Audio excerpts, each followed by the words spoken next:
Kira-kira bagaimana proses kreatif Mas Kev dalam menulis atau ada tidak waktu-waktu tertentu atau keadaan tertentu yang bisa membuat enjoy dan mengalir saja gitu ketika menulis. Kan orang-orang tuh kadang saya tuh nulisnya enak habis tahajud. Oh, saya enaknya subuh. Oh, enaknya habis bahkan katanya saya itu loh setiap kali habis buang hajat tuh punya punya inspirasi gitu.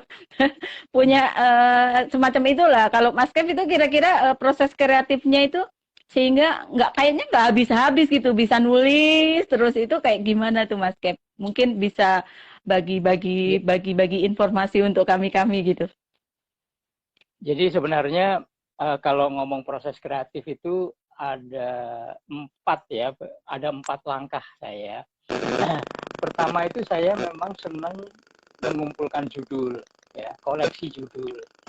Uh, saya awalnya juga nggak tahu, jadi pokoknya sesuatu yang berkelebat terlintas di kepala ini, wah ini bagus untuk judul, saya simpan. Saya tulis, kan dulu kan belum ada HP ya, belum ada laptop, jadi saya menulis di kertas, kemudian kertas itu saya lipat, masukin ke dompet.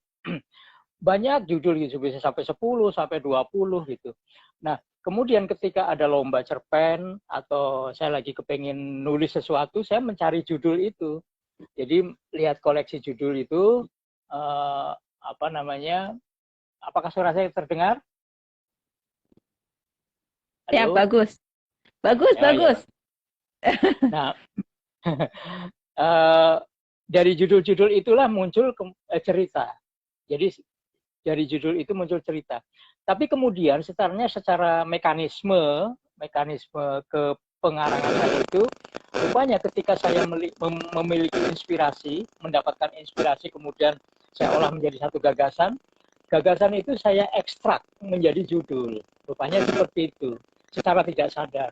Atau judul-judul itu kemudian mencari cerita. Jadi judul itu mencari cerita. Jadi seperti misalnya judul-judul, misalnya apa ya, pada hari kematian Amber gitu ya.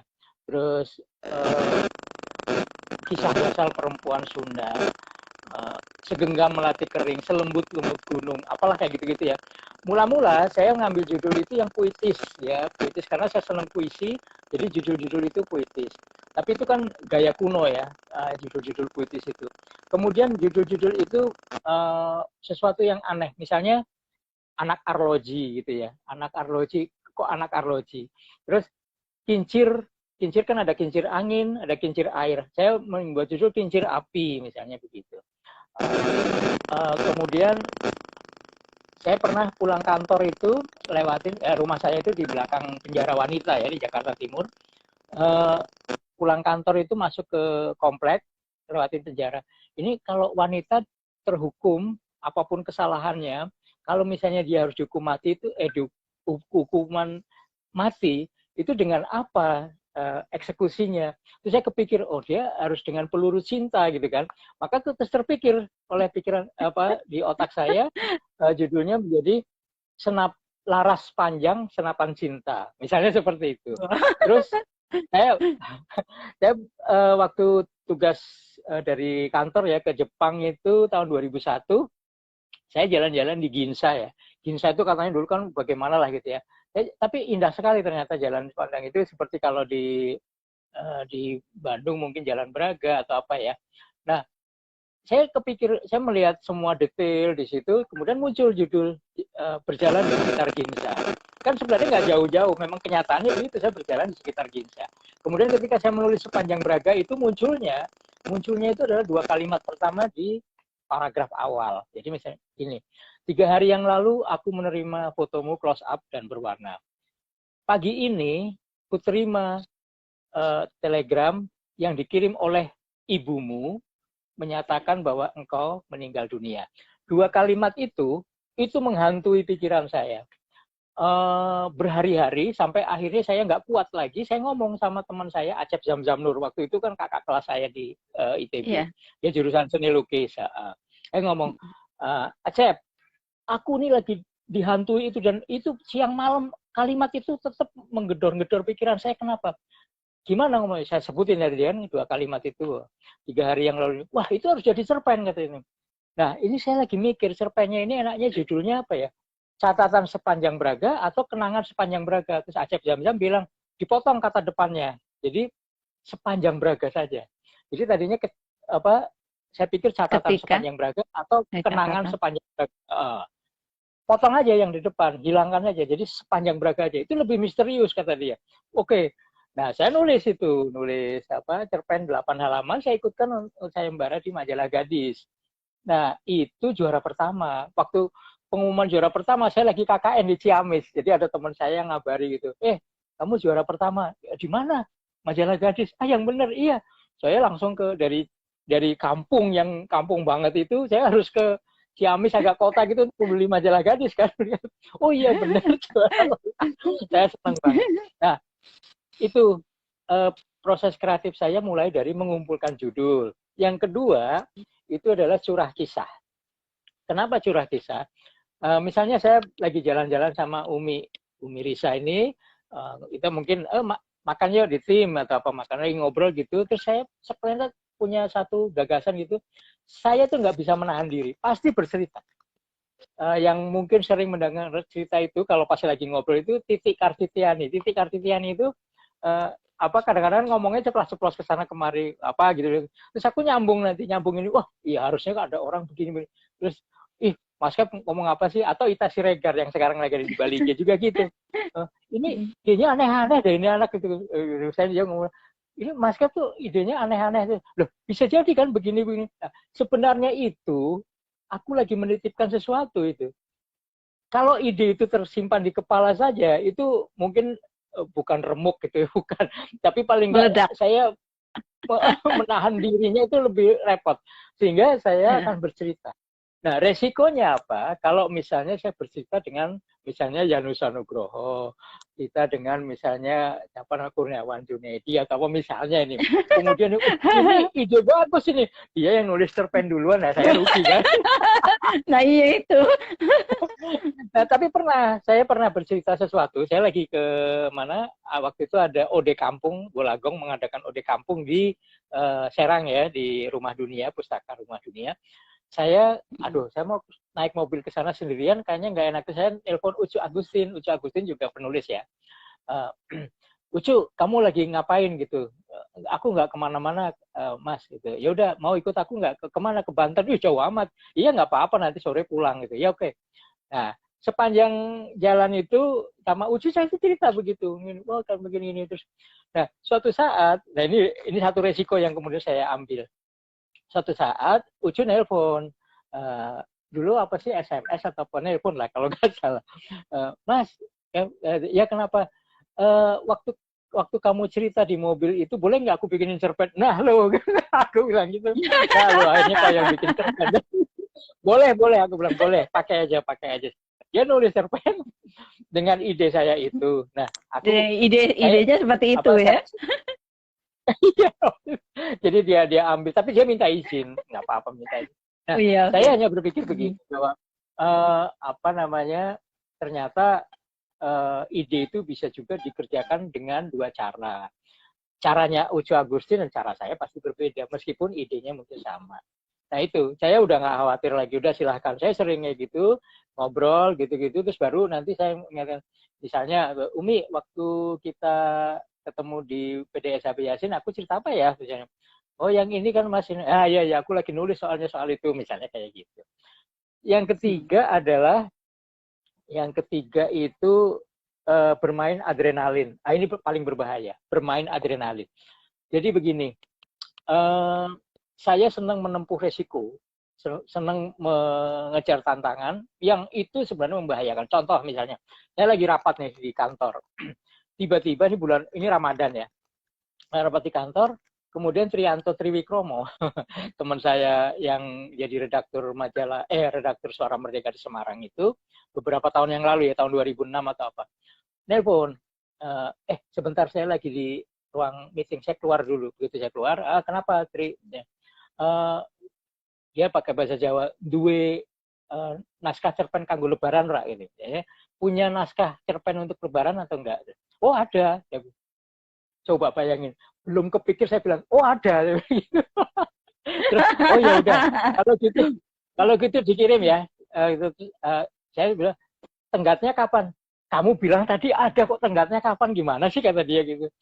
Ya maksudku kan aku mungkin koreksi-koreksi, mau periksa lagi, ada swastunting lah gitu.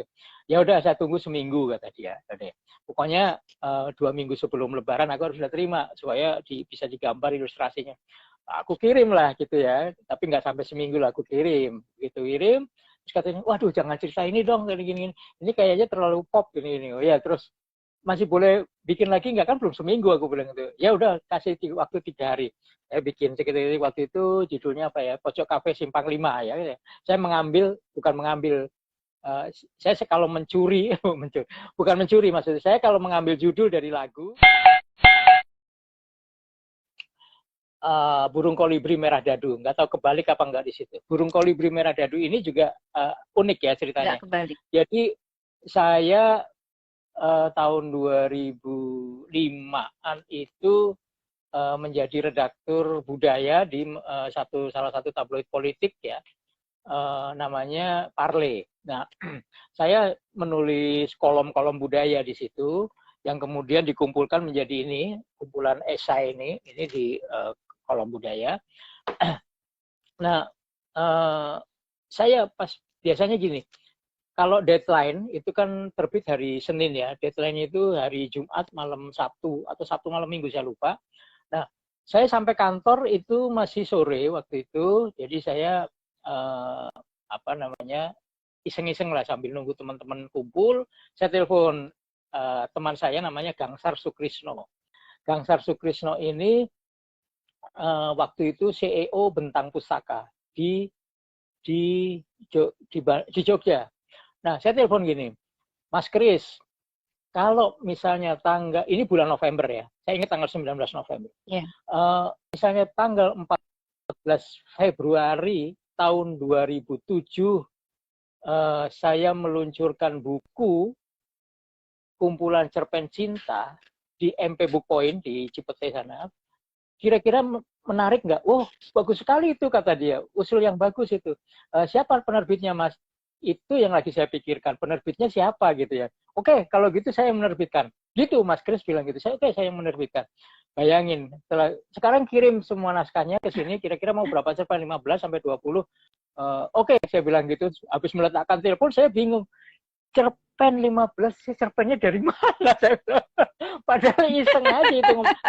Itu November itu, pertengahan November sampai terus kita hitung mundur ya katanya. 14 Februari berarti seminggu sebelumnya, tanggal 7 Februari buku harus sudah ada. Kalau 7 Februari misalnya cetak itu perlu seminggu atau 2 minggu, berarti harus awal Februari naskah semua harus sudah masuk. Akhirnya apa? Saya membongkar majalah remaja, kemudian saya minta adik saya untuk mengetik ulang. Tolong ini diketik, tolong ini diketik. Jadi saya juga ngetik. Jadilah adanya, semesta mendukung rupanya. Jadi karena saya janji tanggal 14 Februari harus meluncurkan buku itu, adrenalin saya kan, waduh ini saking kepepet lah. Jadi energinya energi kepepet. Saya ngomongin adik saya harus bekerja gitu.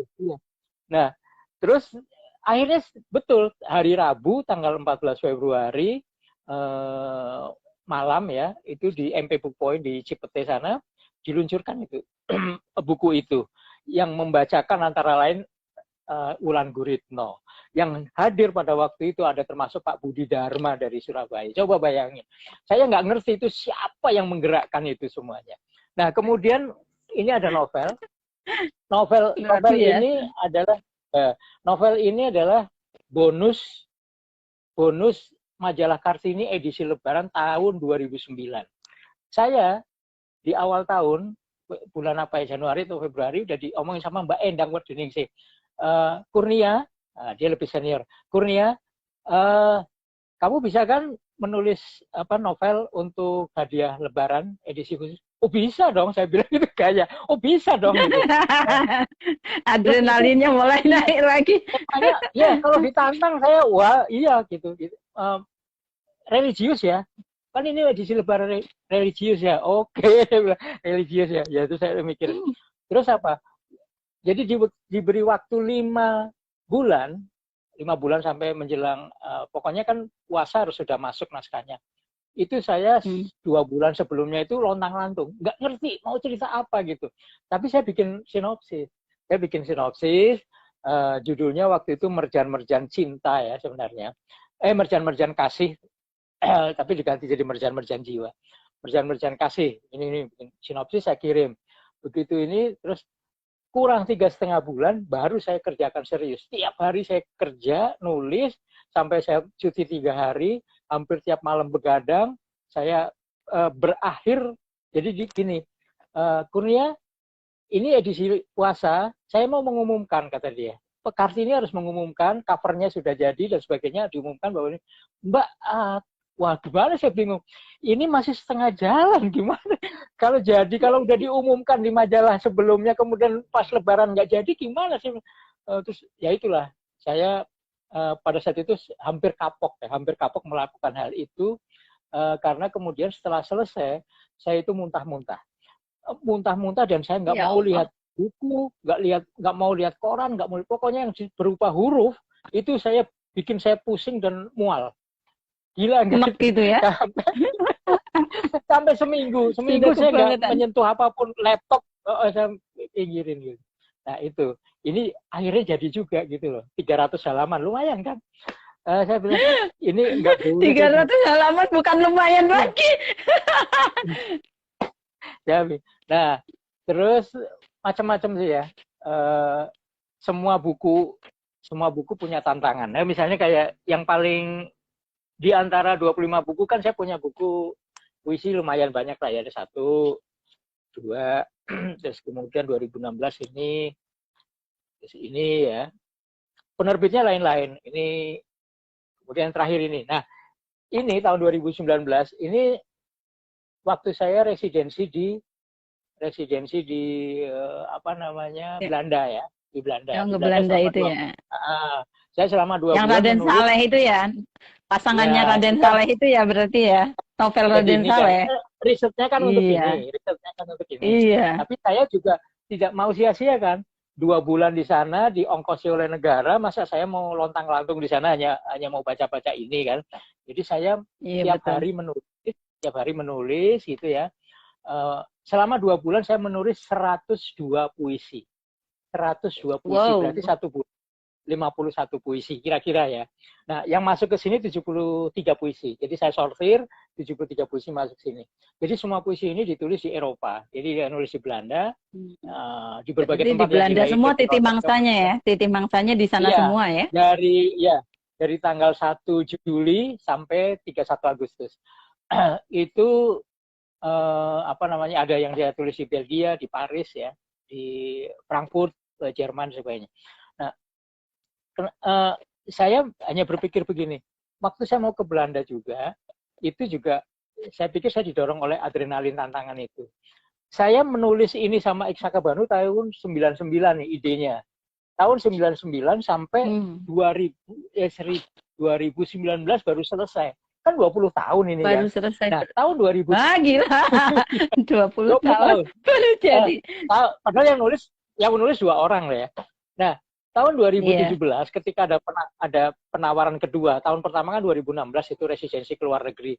2017 ini saya ngomong sama Iksaka Banu, yuk kita ikut ini daftar ini. Kita harus selesaikan ini nih. Kita harus riset ke Belanda gitu. Udah kamu aja gitu. Saya yang daftar. Nekat saya. Saya dengan siasat bukan menipu tapi menyiasati bahwa saya punya naskah sudah 70%.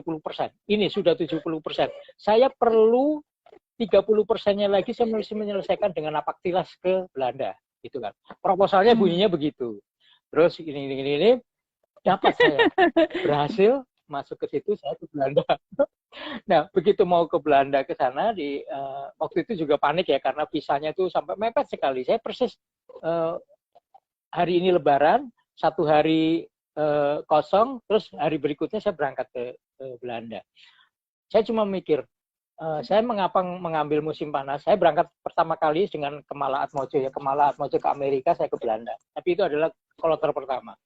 Karena lainnya itu ada yang berangkat di bulan September, di bulan Agustus, di bulan Oktober gitu. Saya Juli saya berangkat. Karena apa? Saya nggak kuat dingin saya. Musim dingin saya nggak kuat. Jadi saya pikir saya harus mengambil musim panas. Dan untungnya itu musim panas karena matahari ada 18 jam. Jadi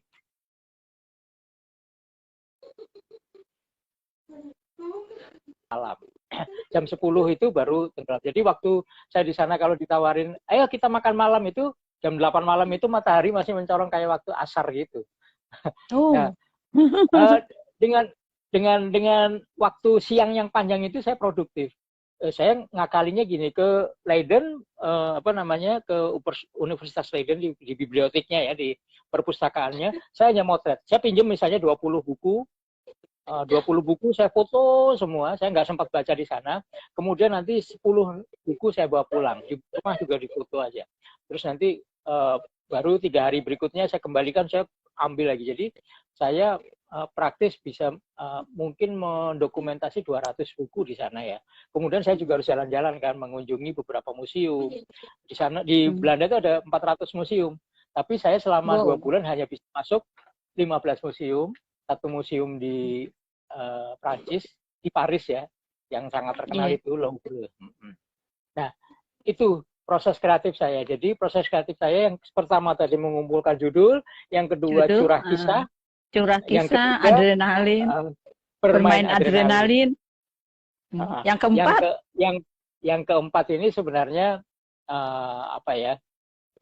Mengandalkan ini loh, sesuatu yang kalau orang bilang itu ekstase atau apa ya. Jadi kadang-kadang kita tuh masuk ke satu wilayah yang tidak bisa dihindari. Itu istilahnya saya pada waktu itu tahun 80-an saya Nirwan Dewanto, Fajrul Rahman, Arya Gunawan itu biasa mengistilahkannya, termasuk Sujiwo Tejo itu, waduh aku lagi terharu. Pada saat aku terharu itulah sebenarnya itu sedang memasuki wilayah penciptaan. Nah itu, mencari itu bagaimana caranya? Mencari itu bagaimana caranya? Saya suka mengajarkan ke teman-teman bahwa seorang penulis, seorang pengarang, seorang seniman itu tidak boleh berkarya berdasarkan mood. Ya, ingat-ingat ya teman-teman. Kita sebagai seorang sastrawan, seorang penulis, mungkin pelukis, mungkin penyanyi atau apapun, pencipta lagu dan sebagainya, itu jangan bekerja berdasarkan mood. Kan ada yang gini, ayo mana tulisanmu? Nggak mood, nggak mau nulis. Nggak mood. Oh, nggak bisa begitu. Saya punya prinsip apa? Saya punya prinsip sebaliknya. Saya harus mampu menciptakan mood. Nah itu proses kreatif saya yang keempat. Saya harus mampu menciptakan mood. Caranya apa kalau akhir-akhir ini? Karena saya ada Facebook dan media sosial yang lain. Pagi-pagi saya bangun habis sholat subuh gitu ya. Biasanya saya dengar azan atau pakai alarm itu jam 4.20 atau jam 4.30.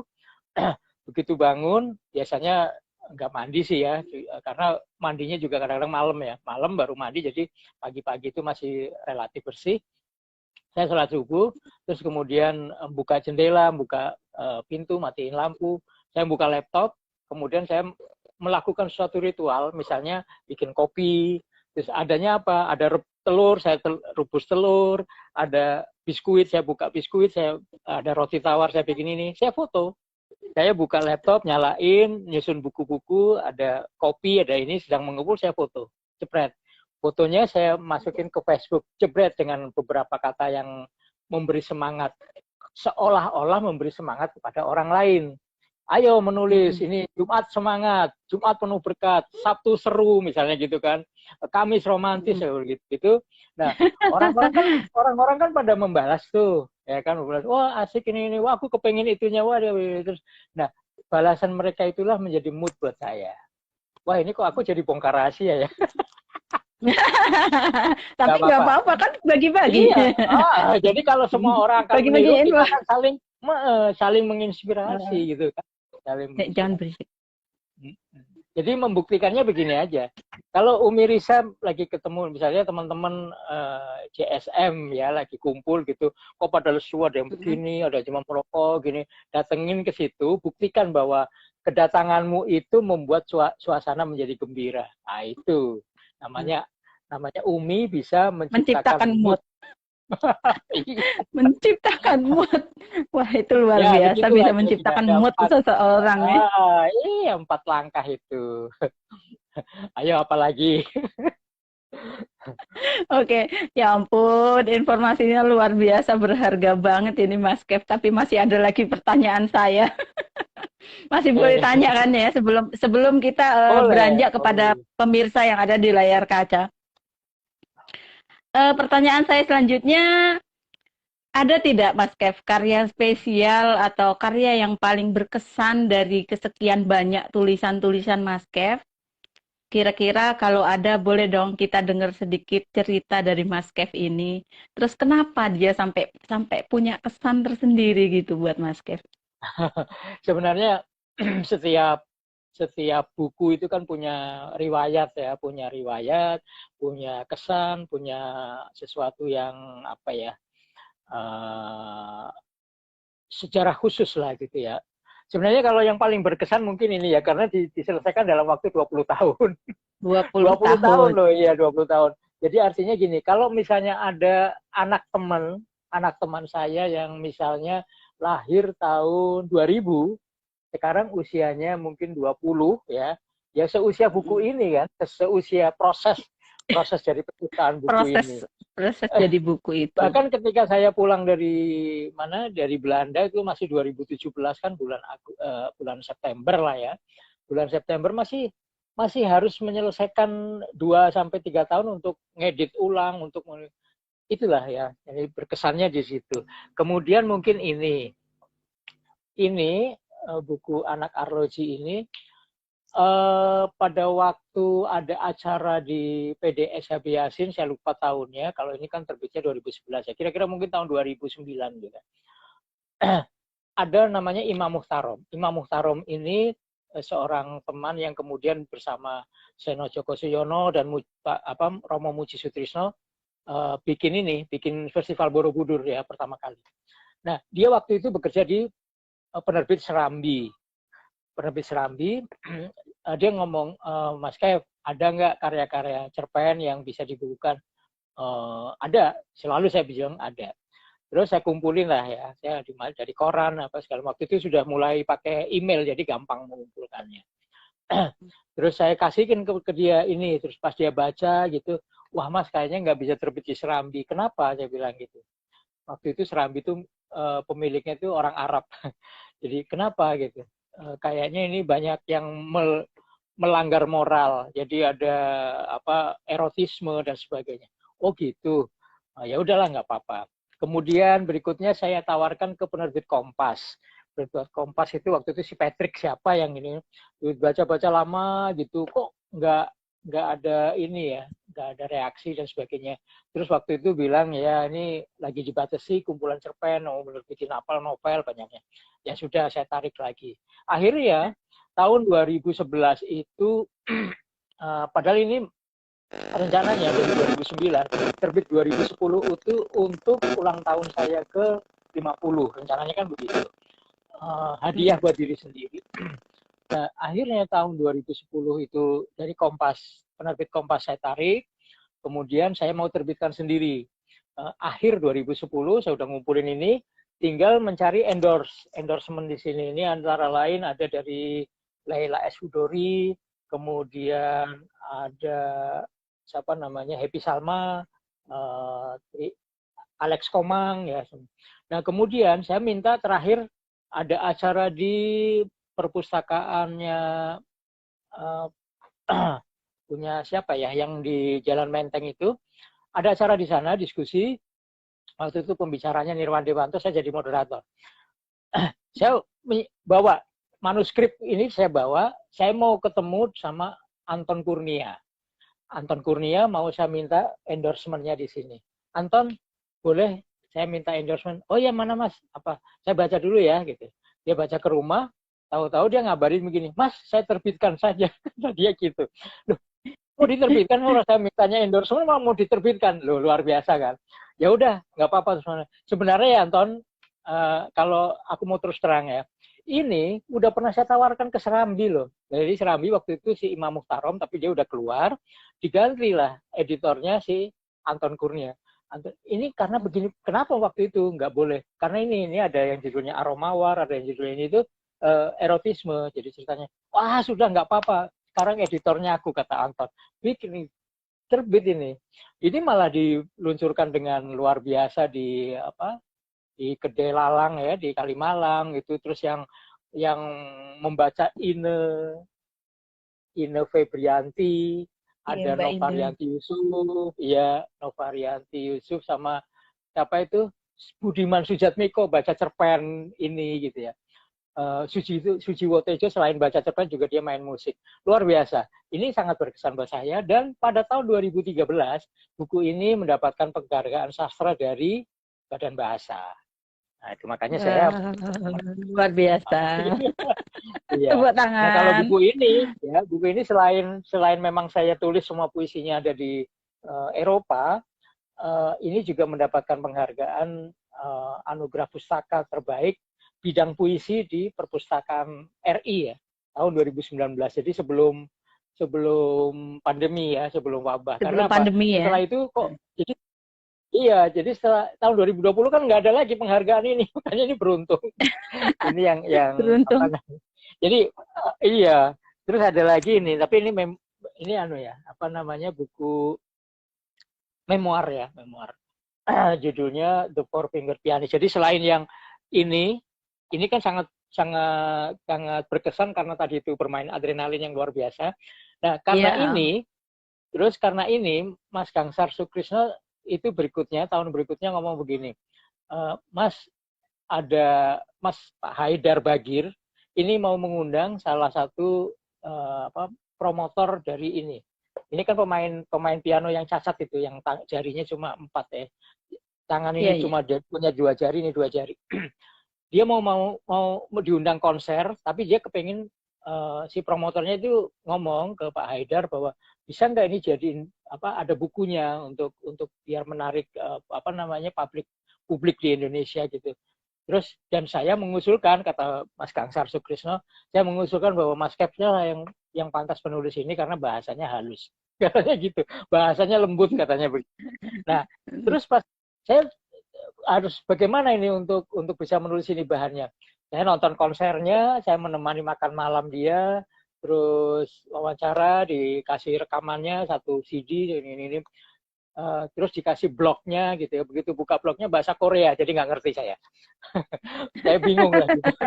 Nah, terus udahlah dengan segala cara akhirnya bisa tertulis ini.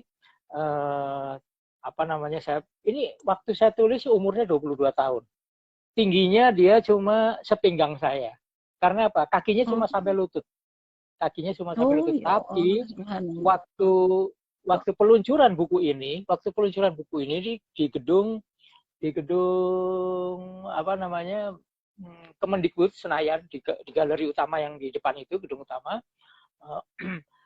dia main piano mengiringi siapa? Sherina nyanyi, luar biasa kan. Sherina nyanyi, dia yang ngirim piano. Terus waktu itu yang diajak ke panggung itu antara lain Dwiki Darmawan, Ida Arimurti gitu. Saya sangat berkesan karena saya sebagai hanya seorang penulis gitu bisa didampingi oleh tokoh-tokoh hebat itu di atas panggung itu ya. Dan memang ini luar biasa ini, hanya 4 jari gitu tapi kecepatannya sama dengan orang yang punya 10 jari loh. Main pianonya kan keren itu kan. Yang saya kagum sama ibunya. Karena dia anak kan cacat ya. Waktu kecil, waktu masih umur 1 tahun apa 3 tahun itu, dia tangannya ngangkat pensil aja nggak kuat. Ngangkat pensil itu nggak kuat. Akhirnya latihannya apa terapinya? Piano. Harus menjadi piano. Daripada nggak karu-karuan, piano cuma untuk latihan gini, datangkan guru les. Mahir dia. Mungkin 10 tahunan lah.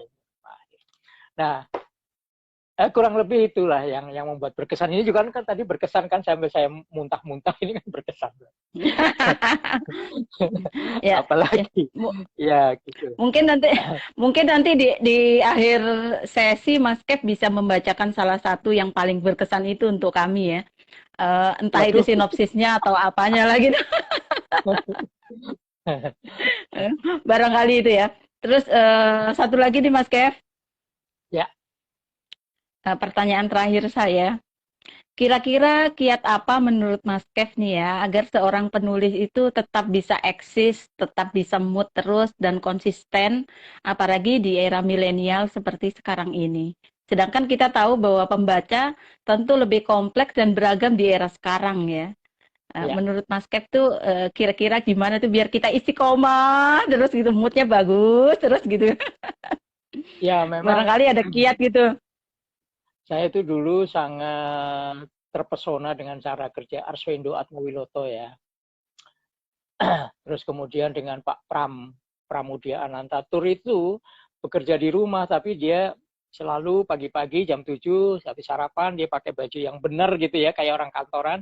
Padahal cuma bergeser dari meja makan ke meja kerja, terus dia nulis. Dengan kesiapan seperti itu kan kayak kalau kita ibadah kan, mau ke gereja orang mesti dandan wangi ya, mau sholat juga kita kan pakai baju bersih, mau Jumatan apalagi mesti pagi mandi keramas dan sebagainya.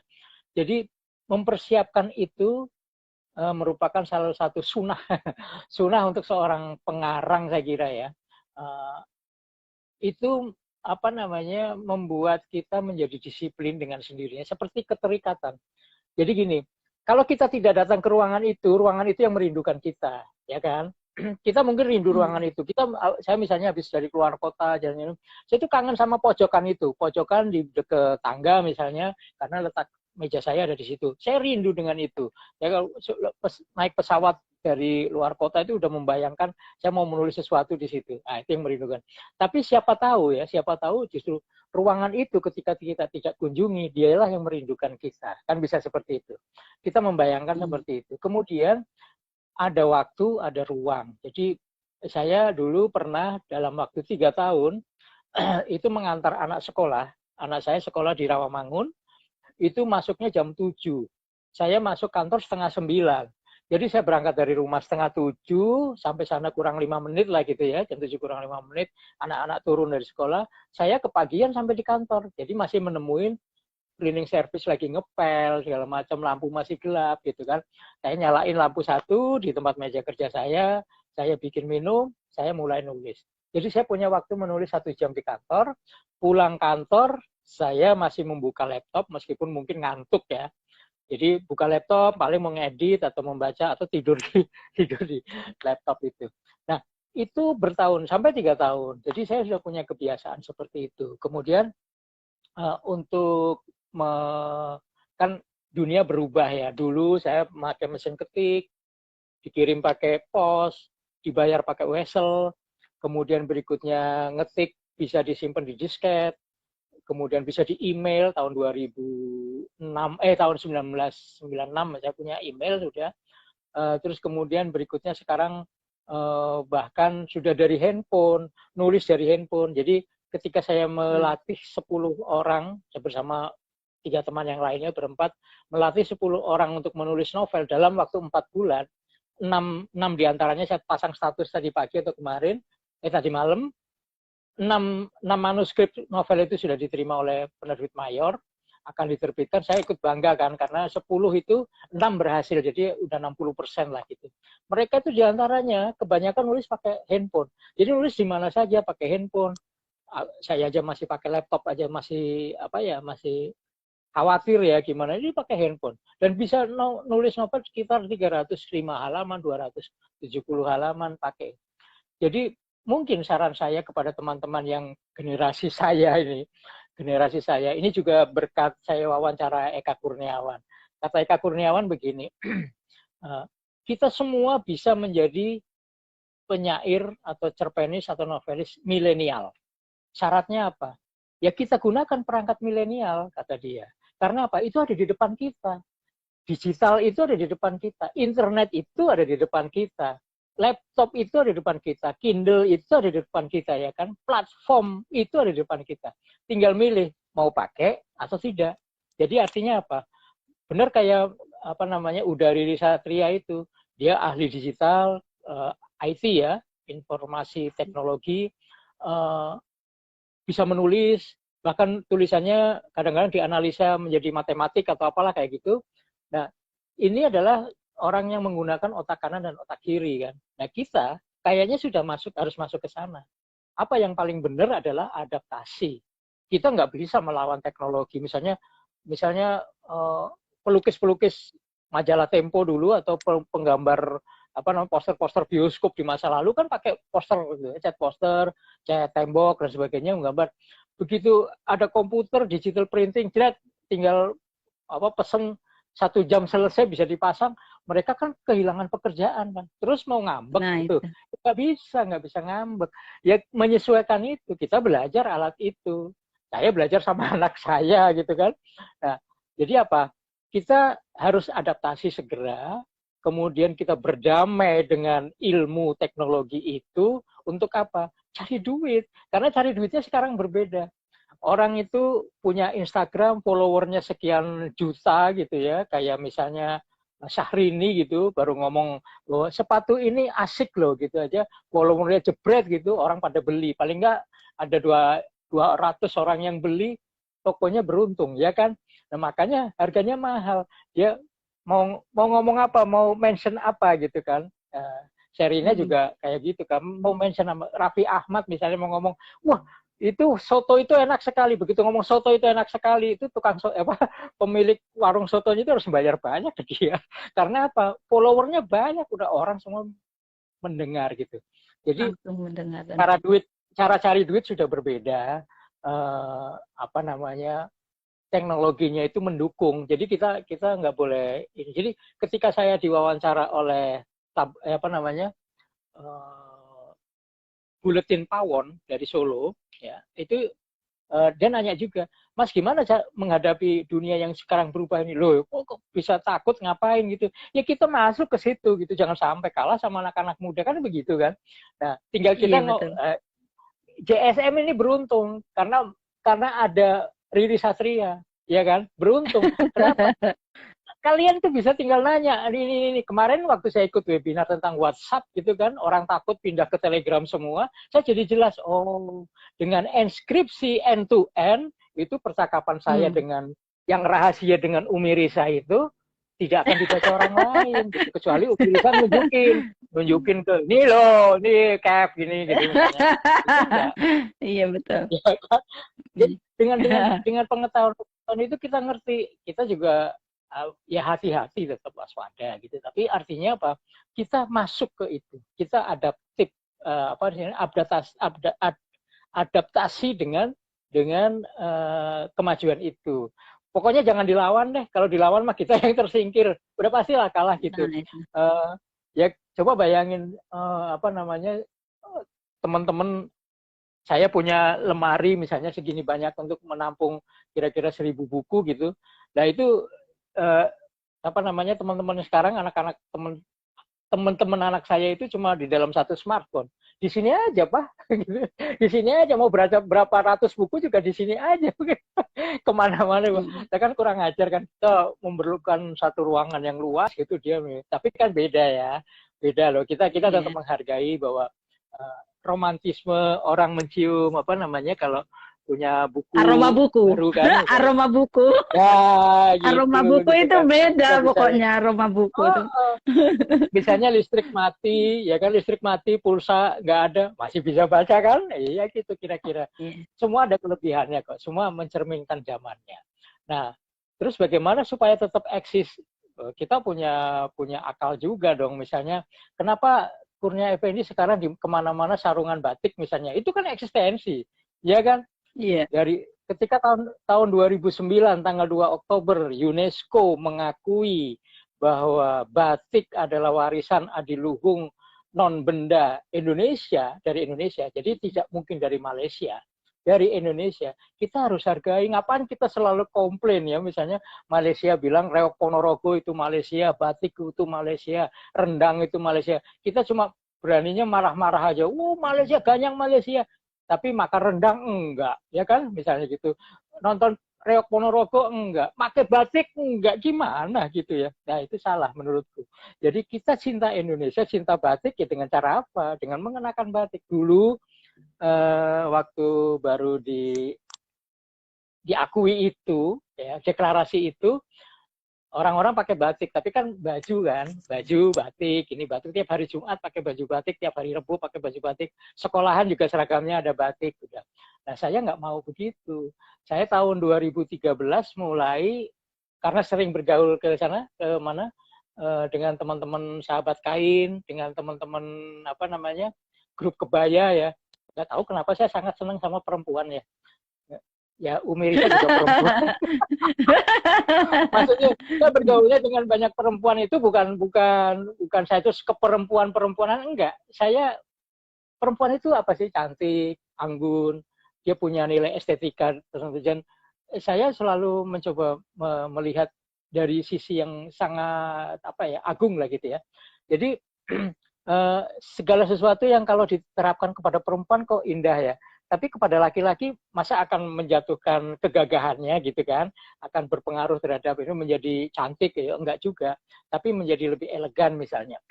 Jadi saya mengenal batik, saya sering ke museum tekstil, saya kalau keliling ke luar kota juga mencarinya tempat-tempat budaya itu, sehingga kemudian saya punya kecintaan terhadap salah satu motif, yaitu Sekar Jagad.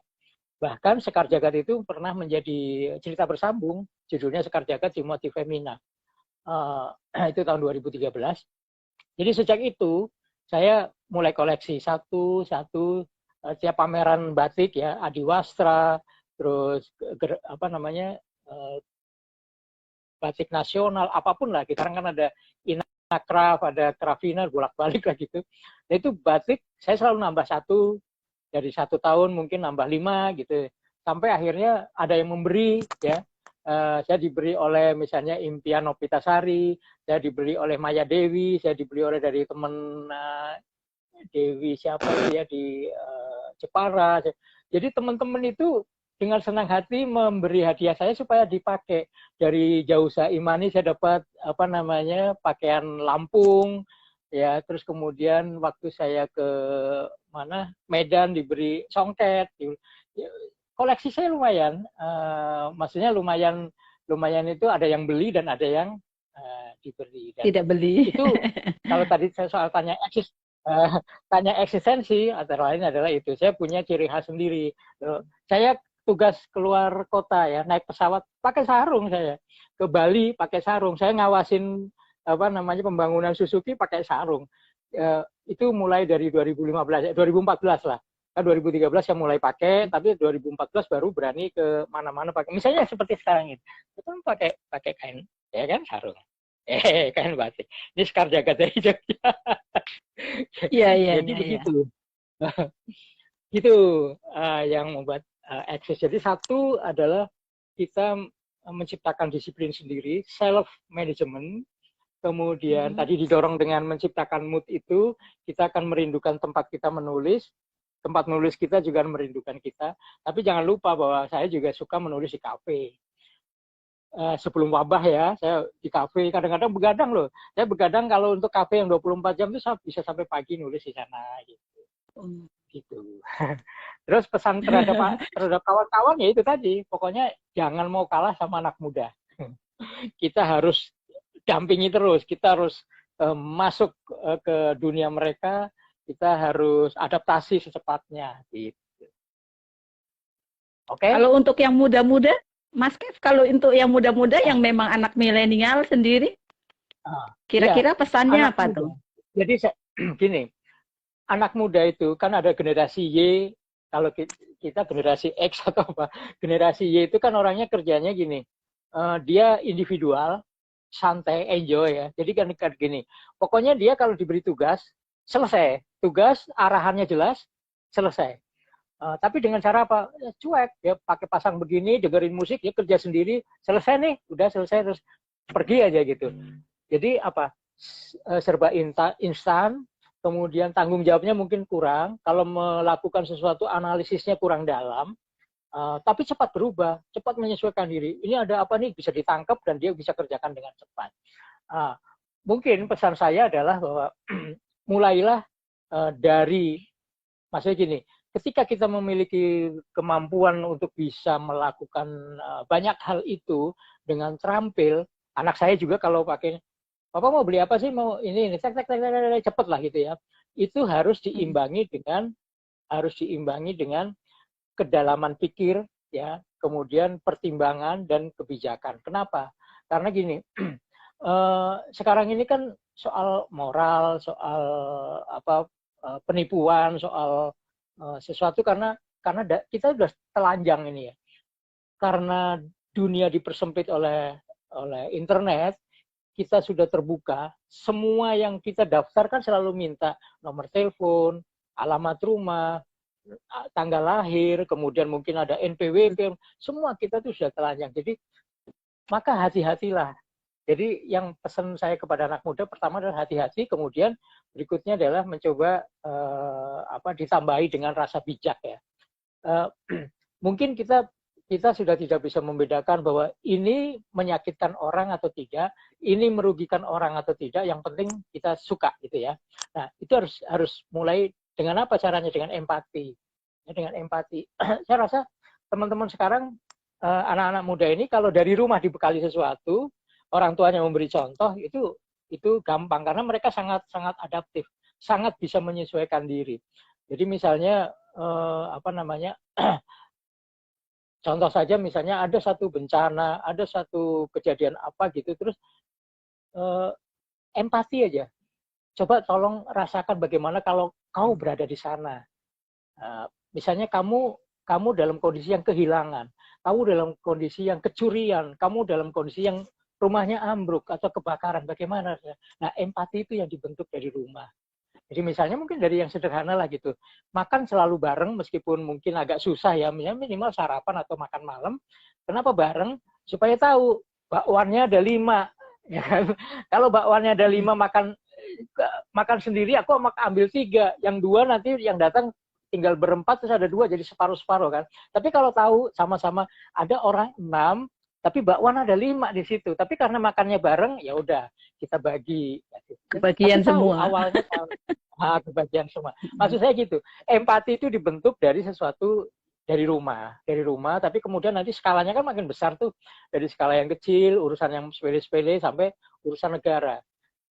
Yang paling penting dalam saat ini mungkin anak-anak muda itu merasa sehat ya, merasa apa, keluar kemana gitu, nongkrong sama teman-temannya, pulang bebas itu. Di rumah ada siapa? Ada adiknya yang bayi, ada neneknya. Coba kepikir nggak kalau misalnya dia sebenarnya orang tanpa gejala itu OTG ya, untuk corona OTG. misalnya. Ya, OTG, orang tanpa gejala. Dia pulang ke rumah merasa sehat, nggak langsung mandi, nggak apa, mungkin ciumin adiknya yang masih bayi segala macam. Itu kan maksudnya ceroboh kan. Nah, dia jangan mentang-mentang bahwa dirinya kuat dan sehat, kemudian tidak memikirkan orang lain. Itu yang dipentingkan, maksud saya empati itu. Kamu harus pikir orang lain bagaimana. Mungkin nenekmu, mungkin kakekmu, orang tuamu yang sedang sakit mungkin ya. Itu akan lebih cepat terkena gitu. Oke. Oke, terima kasih Mas Kev. Baguslah semangat. Tadi sebenarnya saya ingin nanya-nanya tuh masalah sarung, tapi alhamdulillah sudah terjawab ya. Jadi nggak usah nanya itu dari kru dan dari pemirsa di layar kaca pun ada yang bertanya kenapa sih Mas Kev pakai sarung. Jadi sebelum saya tanyakan, alhamdulillah sudah terjawab. Terus kemudian menyapa yang hadir pada malam hari ini, semuanya tidak bisa saya sebutkan satu persatu, namun tidak mengurangi rasa hormat saya yang hadir pada malam hari ini. Semoga senantiasa berbahagia selalu. Ada lagi pertanyaan dari Ekawati ini. Ya, dari pertanyaan dari Ekawati yang berkunjung di layar kaca kita, nonton pada malam hari ini, cuman kata dia agak melenceng sedikit ini Mi, katanya gitu, tapi nggak apa-apa, saya bacakan aja Mas Kev ya. Ya. Bapak, ini manggilnya Bapak. Bapak itu adalah seorang desainer. Gimana menanggapi para desainer cover buku yang memakai pitch dari internet yang masuk kategori gratis? Apa boleh digunakan untuk kepentingan komersil? Ada nggak payung hukum yang melindungi para desainer tersebut? Nah, ini kata dia rada melenceng sedikit, tapi saya pengen ditanyakan ini, katanya gitu Mas Kev. Barangkali itu. Ya, sekarang malah kan ada banyak aplikasi, termasuk misalnya Canva atau apa ya, yang gratis gitu. Eh, memang tidak bisa dihindari ya, karena itu tujuannya berbeda. Mereka membuat program itu, membuat aplikasi itu, memang betul untuk menarik semua orang menggunakan itu, kemudian karena rame ya, kemudian aplikasi itu akan mendapatkan mungkin dana dari mana gitu, bukan dari orang-orang yang menggunakan karena gratis. Nah, saya tidak tahu persis apakah ada misalnya pelindung ya, misalnya kayak koran-koran Hak atau apa itu cipta kan gitu ya. ada dewan pers ya, yang setiap kali misalnya ada wartawan yang kena sesuatu, dia akan masuk ke dewan pers dulu, ditanya dan sebagainya untuk menjadi pelindungnya. Dari dulu, dari tahun 2012 saya mencoba menjadi, waktu itu ditunjuk oleh Radar Pancadhana menjadi ketua pertemuan pengarang Indonesia untuk merumuskan apa namanya perlindungan hak cipta, juga akhirnya nggak berhasil, tapi mudah-mudahan satu pena yang dipimpin oleh Pak Nasir Tamara ini yang dibentuk tahun 2016 di Festival Borobudur, mudah-mudahan bisa, karena kalau nggak salah kemarin Fani Jonathan menyampaikan juga bahwa ada nih berita bagus dari apa dari satu pena, bahwa ada badan hukum yang untuk melindungi hak cipta ini. Tapi kan ini soal hak cipta karya tulisan ya, tulisan, dan mungkin tulisan itu juga bisa termasuk copywriting di body apa namanya, di advertising, di iklan, kemudian ada tulisan endorsement, ada tulisan macam-macam ya, resep makanan barangkali juga ada hak ciptanya. Tapi agak susah ini kalau ada aplikasi-aplikasi itu yang tentu saja itu akan mengganggu ekonomi ya, mengganggu ekonomi seperti perancang-perancang apa namanya, perancang-perancang cover buku seperti Iksaka Banu lah misalnya, yang karena apa, honornya makin ditekan kan, si penerbit ini akan ngomong, lo sama itu aja saya bisa hanya 50.000, sama itu aja saya bisa gratis gitu misalnya. Nanti anak saya aja deh yang pakai, kayak Bang Saud Poltak Tambunan itu yang merancang cover bukunya anaknya semua, jadi gratis kan, dan itu menggunakan komputer lah, digital gitu ya. Nah terus terang terus terang saya nggak tahu soal ini, karena yang yang setahu saya itu yang hak ciptanya baru sangat kuat itu adalah lagu ya, itu Chandra Darusman dulu memperjuangkan, kemudian hak kayak hak jawab dan itu di dunia pers ada, tapi kalau mengenai desain ini saya belum tahu, mungkin ini terlalu cepat ininya, fenomenanya, perubahannya terlalu cepat. Tiba-tiba ada program-program yang gratis dan orang menggunakan, dan teman-teman saya misalnya di komunitas nulis aja dulu ini banyak yang menggunakan itu kemudian untuk membuat cover-cover buku mereka. Jadi artinya tidak perlu keluar mencari desainer yang khusus. Tapi kan sebenarnya begini, apa ya, kalau saya sih ya, seleranya saya tetap selera yang profesional, itu bukan yang menggunakan aplikasi ya.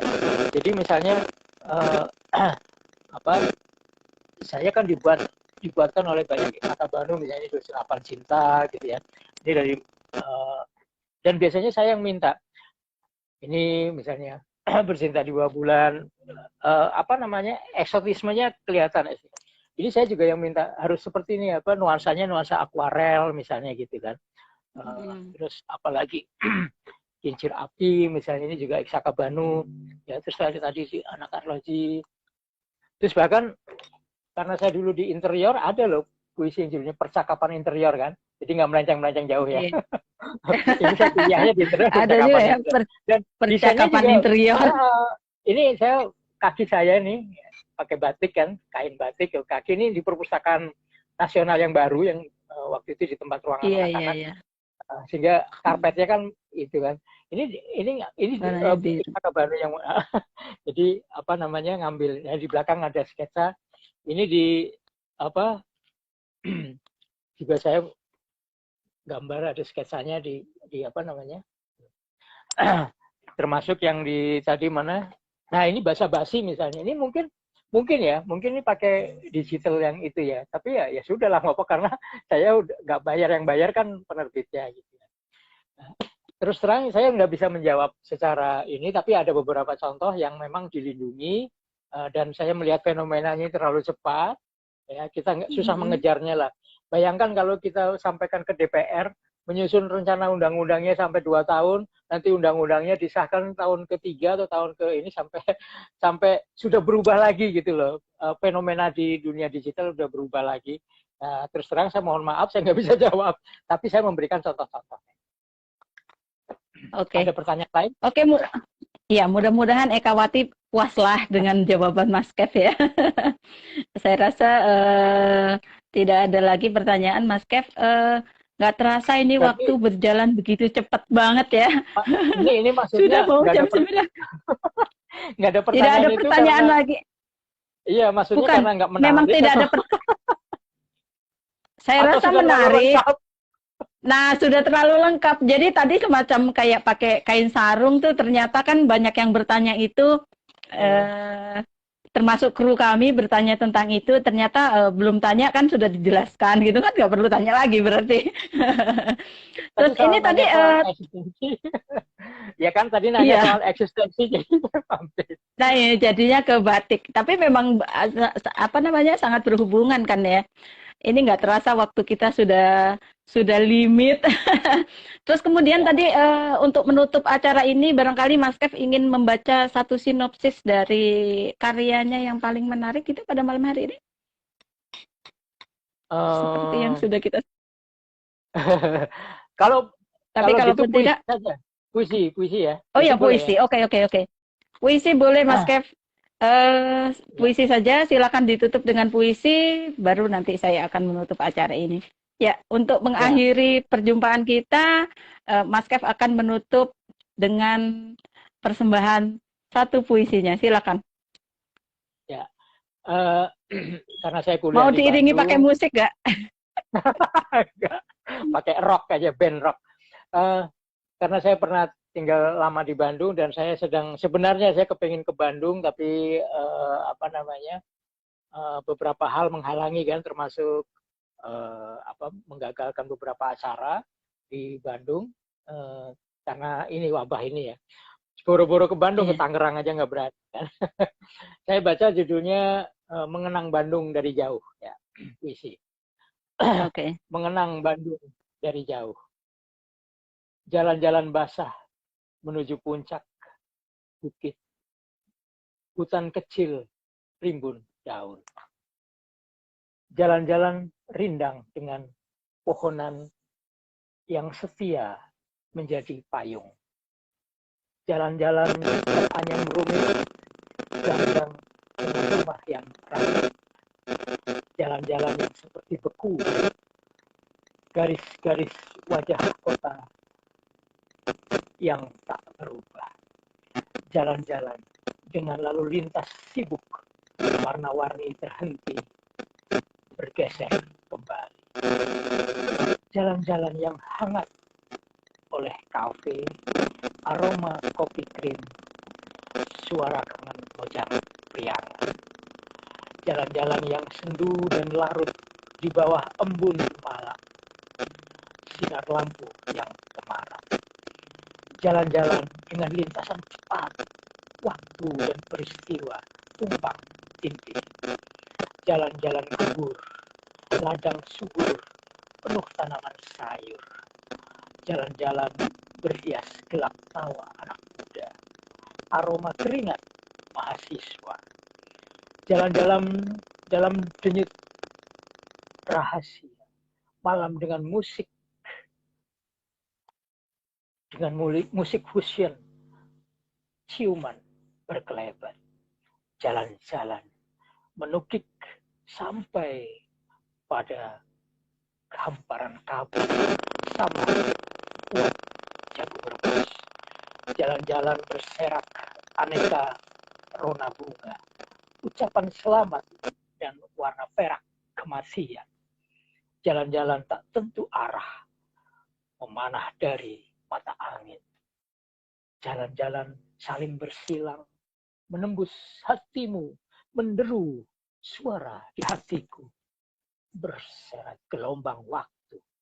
Kini membayang dalam genangan air mata. Ketika semua menjadi jauh seperti sebuah jarak. Jakarta 1999. Terima kasih untuk pertemuan malam ini. Semoga ocehan saya bermanfaat. Amin. Terima kasih sekali Mas Kep telah hadir di Kolacino GSM Podcast kami. Terima kasih atas waktunya, meluangkan waktu. Nggak terasa sudah 1,5 jam ini Mas Kep kita berada di layar kaca ini. Mudah-mudahan apa yang disampaikan Mas Kep menjadi sesuatu yang bermanfaat untuk kami semua yang hadir pada malam hari ini. Terima kasih sekali lagi Mas Kep. Saya akhiri. Mas Kep saya turunkan. Oke. Salam buat teman-teman. Assalamualaikum Mas Kep. Ya, insya Allah disampaikan. Oke, dadah.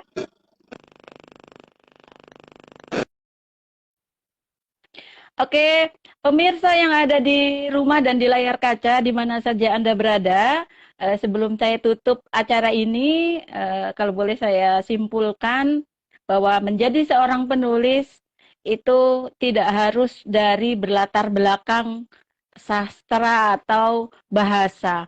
Kita juga bisa menjadi penulis dan tidak perlu berkecil hati, kita masih terus bisa berusaha dan belajar terus-menerus. Dan kemudian ada 4 langkah ide kreatif yang dibagi oleh Mas Kev tadi. Yang pertama adalah banyak-banyak mengoleksi judul, yang kedua adalah mencurahkan kisah sebelum menjadi sebuah kisah sebetulnya. Ketiga, berani bermain adrenalin, dan yang keempat, ekstase, yaitu menciptakan mood itu sendiri buat kita, agar kita itu selalu bisa mood menulis. Oke, para pecinta sastra di mana saja berada, host Anda saya Risa Kuria bersama kru Nunung Nur Elnil dan Gambo Erbasedo mengucapkan banyak-banyak terima kasih atas kehadiran semuanya, baik yang ada di layar kaca maupun ada yang ada di rumah dan di mana saja berada. Oke, lain waktu kita akan berjumpa pada acara yang sama dengan pembicara-pembicara yang berbeda. Kami akan menghadirkan pembicara-pembicara yang selalu berbeda di acara podcast kami. Billahi taufiq wal hidayah. Selamat malam buat semuanya. Selamat bermalam minggu. Assalamualaikum warahmatullahi wabarakatuh. Salam.